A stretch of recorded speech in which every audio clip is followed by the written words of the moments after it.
Hi, chap here. Welcome once again to the workshop for part 2 of the Feldstutzer series, in which we're going to talk about the service ammunition. And as you can see from the paraphernalia here on this table, we have a lot to get through, but there will be some shooting at the end of the vid, I promise.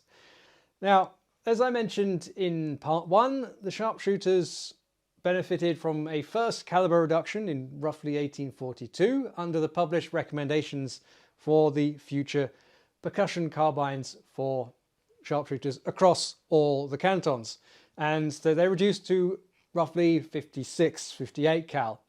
And in 1850, tests were conducted in the whole testing procedure for the new federal rifle. They did a whole barrage of tests with carbines submitted by Canton Bern, Zurich, Thurgau, Lucerne, and Zug. And all of these had a caliber ranging from 12 to 10.5 millimeters. So they already had an idea of what they were heading to. First little tangent, since we're mentioning Zurich, their carbine, which we shot years ago, was very, very close to this pattern actually. And they actually got impatient and provisionally approved their own carbine, regardless of what the Federation was doing.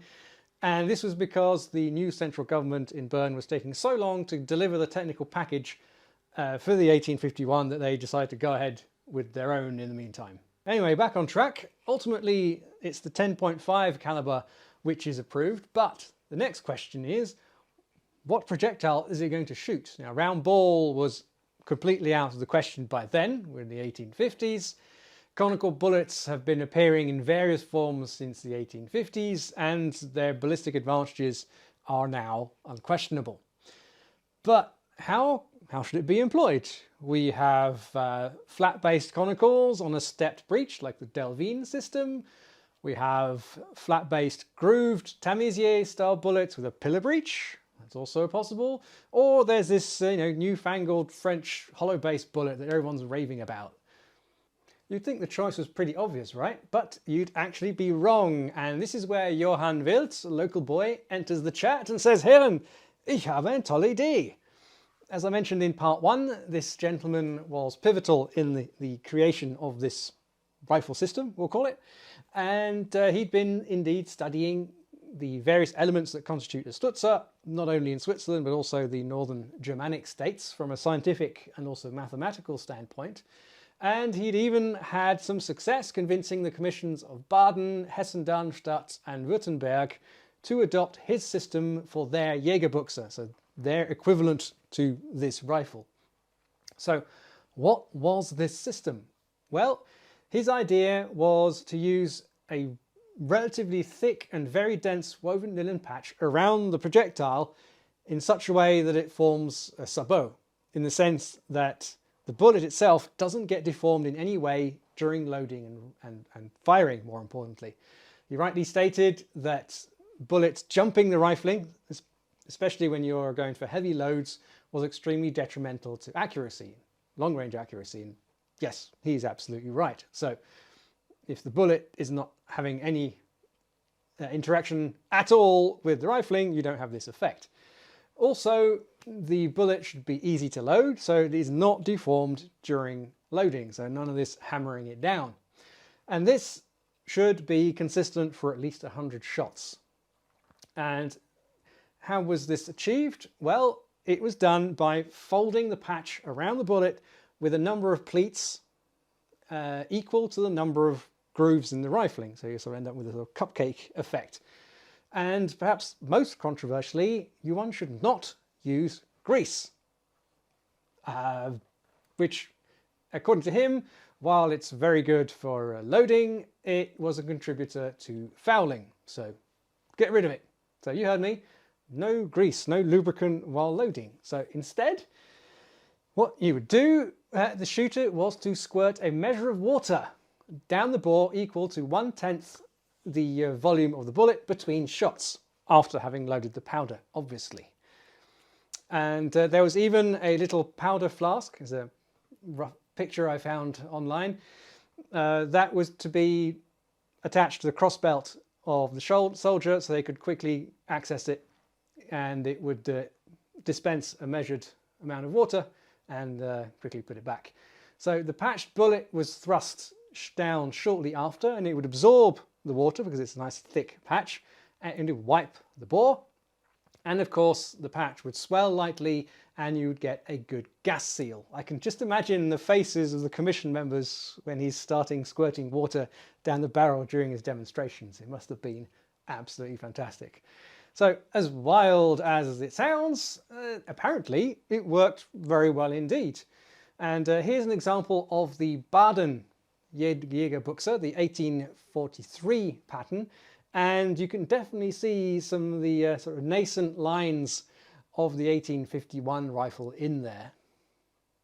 Wild's theories on ballistics were thus wholeheartedly taken on board for the 1851, although just with a few modifications. So the water system seems to have been a little step too far for the very traditional Swiss, so that was gone, and gone too with the idea of keying the patch to the rifling.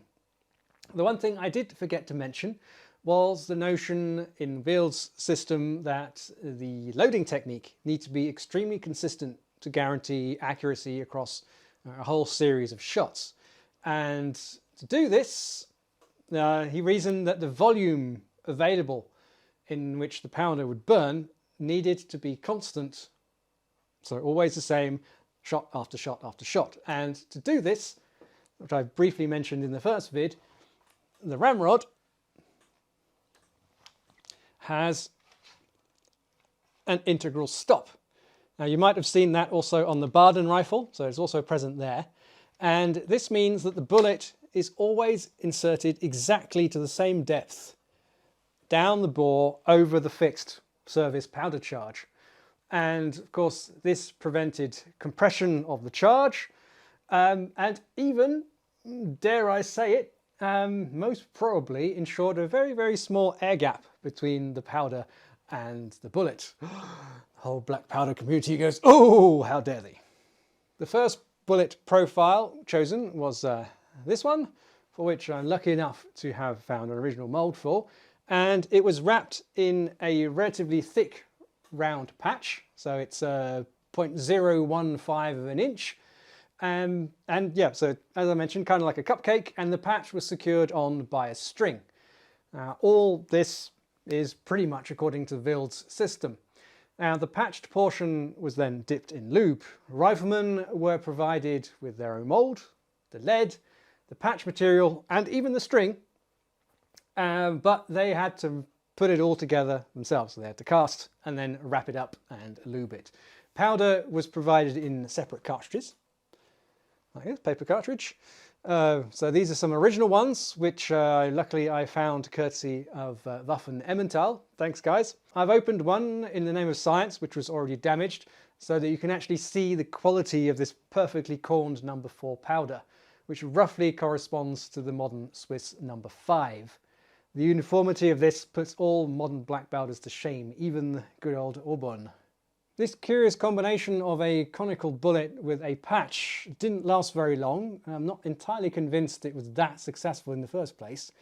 And no doubt influenced by the Austrian neighbours, the Swiss adopt a compression style bullet in 1856. Looks like this, for which I was also very lucky to stumble across an original mould. And it's currently on its way to Hungary to help out Cap and Ball. So the bullet is now contained in a conventional French style paper cartridge. That is to say, there is an outer wrap and then an inner paper tube which holds the powder. So concerned were the Swiss about not letting any powder trickle between the powder tube and the outer wrap, so which would be lost.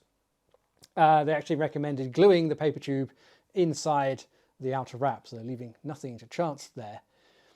Now the bullet end of the cartridge was simply folded over, so much like the French were doing with the Tamisier bullets with a flat base, folded over, and then the cartridge was dip lubed for until the height of the bullet.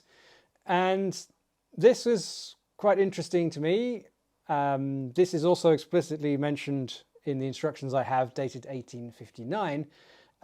It's interesting because I had 2 instances while I was trying this out where the bullet pushed straight through the end of the paper, with the paper being stuck around the muzzle. So you end up with a very undersized bullet rattling down the bore.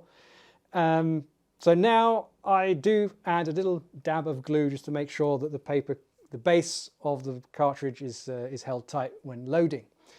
So the load stayed the same at 4 grams of period number 4, so number 5 today. And the cartridge was also used in the brand new Jaeger rifles. Now, in addition to this original bullet, I also have a mold, this one here, which casts very similar bullets, heavily inspired by it, but these are sized to be shot unpatched. In 1863, we finally get the introduction of the 10.5mm infantry rifle, and at the same time we progress the third and final bullet and cartridge, this time to be used across all the rifles in service. Now the charge remains the proven 4 grams of powder, but the bullet is now the Buchholzer bullet, named after its creator. Now unfortunately I haven't been able to find an original mold for this one, and I wouldn't be surprised if actually it was produced by Swaging at that point, which would explain why I found no trace of a mold, even what one would look like. As you can see here from the drawings, it is a hollow-based Minier style bullet, so they've finally got there, but it still includes an element of the compression bullet by having this relatively heavy nose and this wasted section.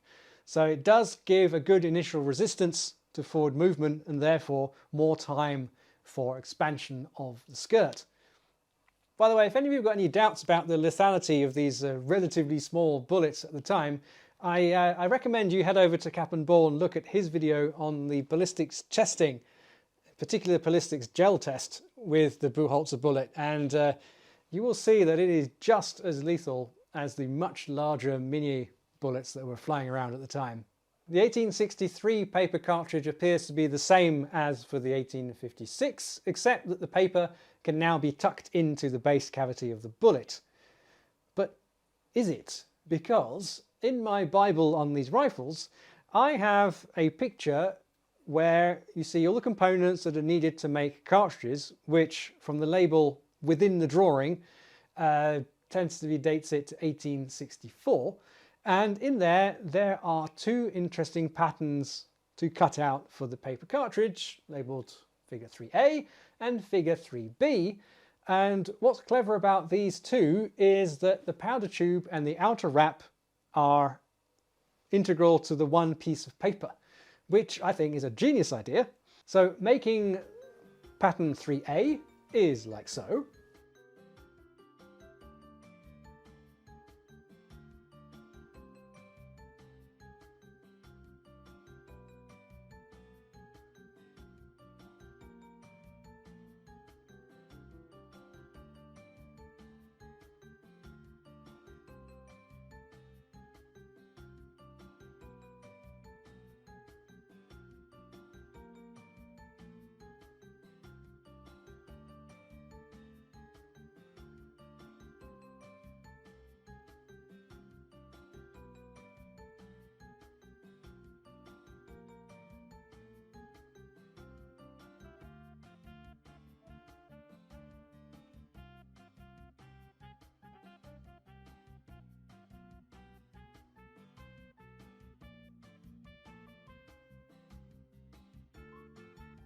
There's the finished article.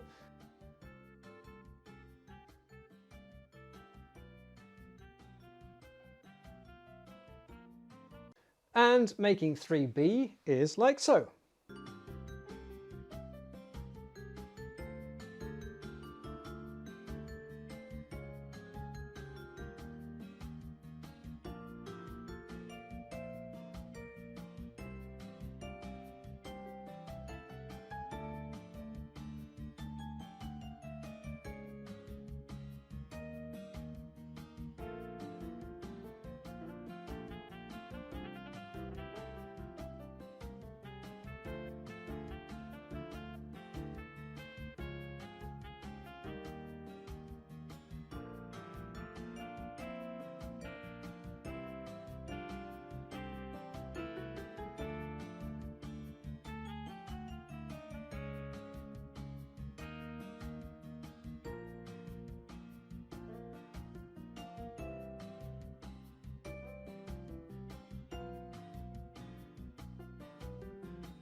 With both patterns, with just one sheet of paper, you end up with a very solid paper tube and the standard 2 wraps of paper around the bullet. So, as I said, very, very clever idea. Don't know if it was actually implemented, and I've not tested it yet in the field. So there'll be another range session. But in theory, I don't see why this couldn't be scaled up to work with, you know, the more common calibers, the 5.77, the 18mm, and so on. The only important bit in all these cartridges is your 2 layers, uniform layers of paper around the bullet. So just before filming this, I received a new Hensel mold, which is this one here, for a new version of their Buchholzer bullet, which I requested to have modified to the correct service caliber of 10.15mm. The standard Buchholzer in their catalogue is a bit bigger, and it's scaled to be shot unpatched. So yeah, that bullet combined with these new patches will be tested on the range at some point. For the 2 sessions you'll see in a minute, I'll be shooting a Buchholzer that comes from this mold, which is also sized to be shot unpatched. With all this wealth of knowledge, I'm getting thirsty here. Let's head to the range for my first shooting session, where I shot using the original low and slightly battered front sight. So here you are out at the range. Now, unfortunately, the 1851 bullet I have already discounted. I tried quite a few shots. They were going nowhere. Finally, I got 2 on, and they were clearly going sideways. So that is out. I'm not going to waste any more powder on those. So the next one is with the compression bullet. So the service compression bullet coming from the mold. I've cheated a bit. I've made cartridges up, but it's actually only the bullet is in there. There's no powder. So I'm just going to add the powder from pre-measured charges here. Service charge. Again, this is 3.5 grams. So I've reduced it a little bit compared to the original, because obviously the powder is probably a little more spicy than it was then, but it's Swiss number 5. So otherwise, this is normal dipped in lube. This is actually Wonder Lube, and so far it seems to be going quite well. Shooting a little bit high, as they all do, so I need to try and compensate that, so aim at the bottom of the target.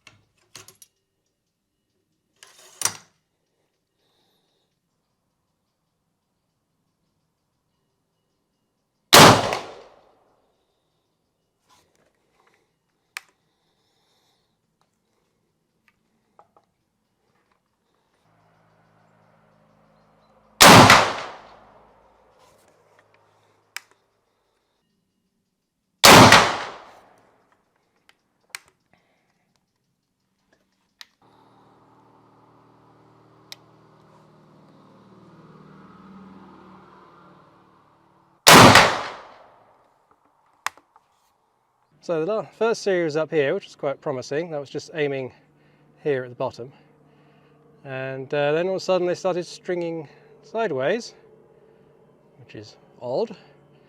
Maybe something to do with fouling, and so I tried compensating by aiming down here. The first shot was here and the other shot was here, but of course it gets more and more difficult when you start aiming at random places in the middle of nowhere. So maybe there I could bump up the charge ever so slightly. Maybe that'll tighten it up. Okay, round holes, which is always a good thing. Top one up there, top left, was the first shot, and the one in the 6th ring, that was entirely my fault. And for the rest, it's not too bad.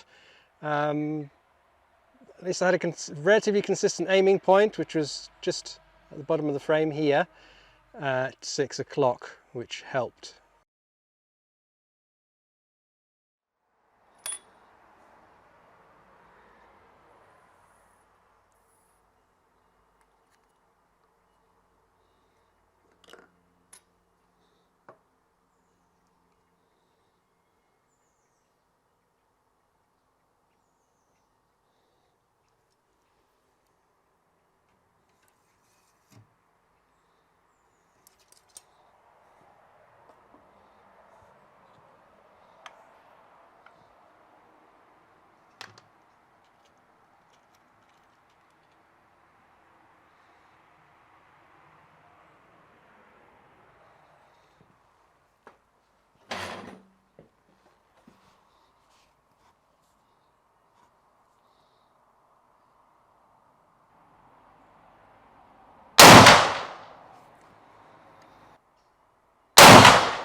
Okay, I think we have a winner with the Bullholzer.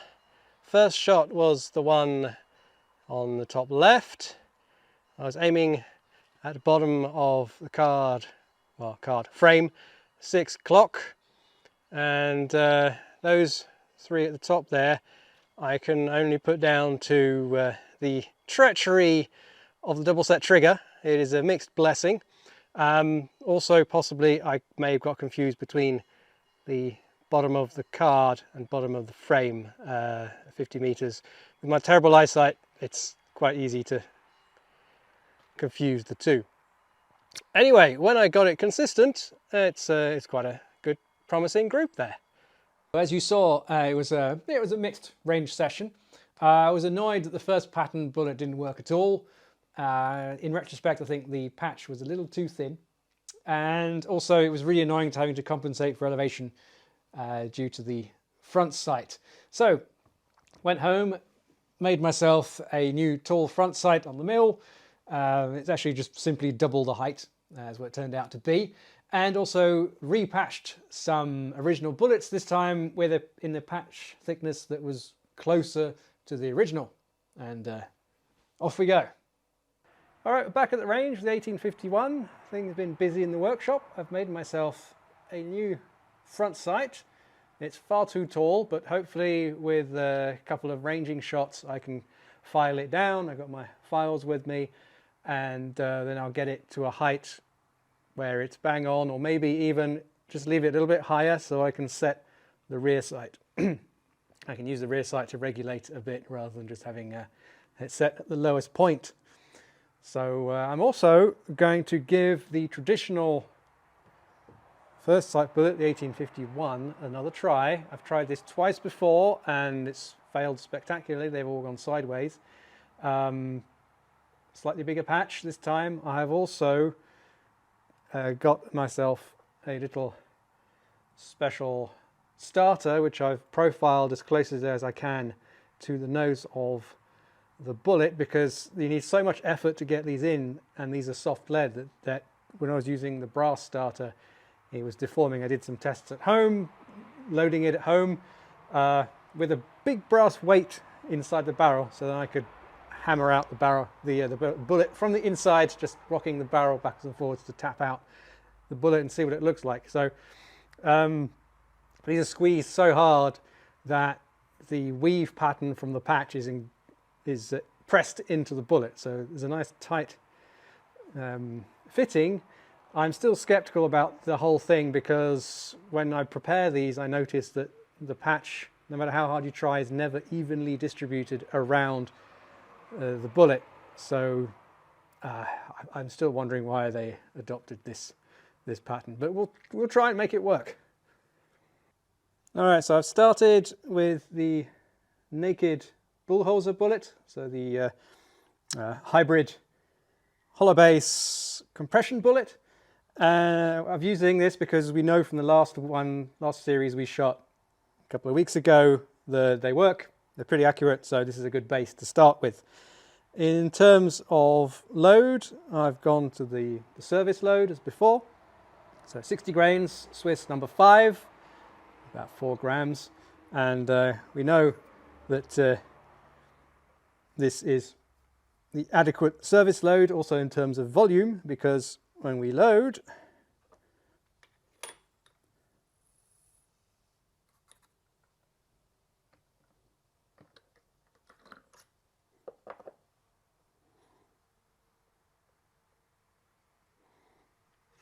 with the service rod, there's a little sticky bit down the bore now, it needs a good clean after I've done this series. Give it a quick tap and it bottoms out here on the muzzle. So we know every shot is always going to be the same compression of powder. It's not very much, it's just a little. We don't want to over compress it. Okay, I've run out of Bullholzer bullets. These two are the first two fouling shots.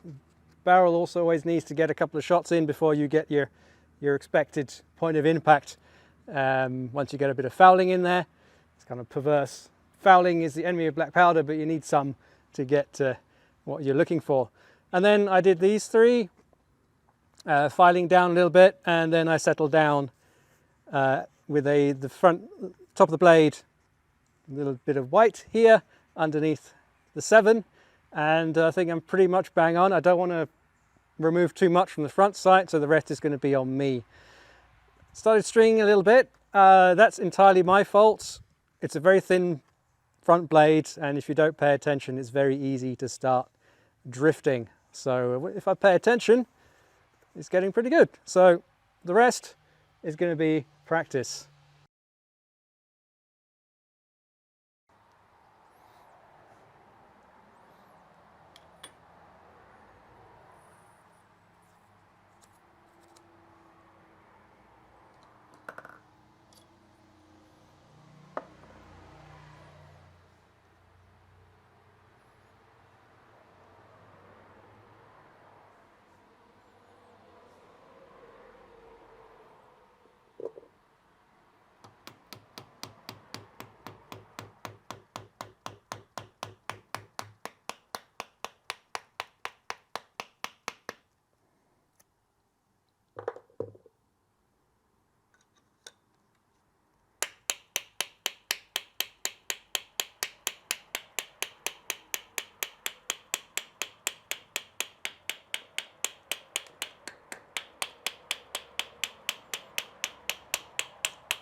Alright, so I remain extremely skeptical of this original patch bullet combo. 6 shots were fired, 1 went off somewhere, 2 were clearly tumbling, but then we've got these 3 shots which are nice and round, and aiming at 6 o'clock again, they were not far off. So it's wildly inconsistent. I think what's very important is the way you load it. I think these ones were where when I was loading it, I could really see that the barrel and the rifle was turning as I was loading the bullet. So the bullet was matching the rifling, the patch and bullet was matching the rifling all the way down, and then came all the way back up, following the same pattern. I think this kind of thing is happening when, if I hold the barrel too stiffly and load it down, and the patch and bullet is essentially smearing against the twist of the rifling, and then you get this kind of thing. But that's only speculation. I need to do it loads of times, and frankly, I don't think it's worth the effort. It's really tiring to load that thing. So before I confine this original bullet and patch concept to the bins of history, there's one more thing I want to try out. I've had a few Feldstutzers over the years. I've shot them here, and once or twice I've had the old geezer shuffle up to me and say, "Weisst, mit der musst du eigentlich mal kreuzförmige Pflaster schießen." First of all, what? Cross-formed patches, cross-shaped patches, that's insane, and it's mentioned nowhere in the historical documents I've seen. Clearly there's a patch of a set diameter and a slight thickness. And but I'm game. Let's give it a shot. I'm using the same patch, thickness and lube that I have for the original completely wrapped bullet. I've just cut wedges out of them to form crosses and tied them on. and we'll see. There should at least be less problem of distribution of the patch around the bullet, and it should be easier to load.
All right, so this is interesting. First shot was a 9 at 3 o'clock, just inside cutting the ring. So let's thought, is that coincidence or is there a thing? Just fired a second shot, and that is a nice fat 10. So I've got 4 more, and I'll report back. That went a bit too quickly.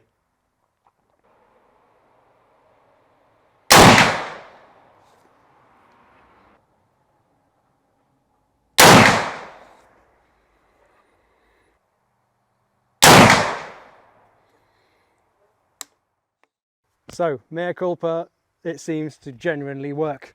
We can discount that one. That was me just touching the set trigger a little bit too soon. But yeah, it's still a round hole. Otherwise, it's comparable to what I'm doing with the bull holes there at the minute. So this cross-shaped patch generally seems to work. I'm going to root around once I've finished shooting for the day to see if I can actually find one in the grass. It'll be interesting to see what it looks like.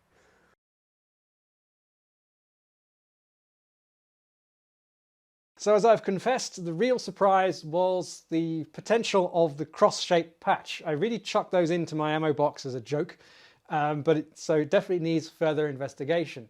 I remain still very skeptical of the first type patch bullet. At the time I didn't know about the Wild principle of matching the pleats to the rifling. Yeah, this is why we make these vids that interest us, because we discover all sorts of fascinating facts and give us further things to try out.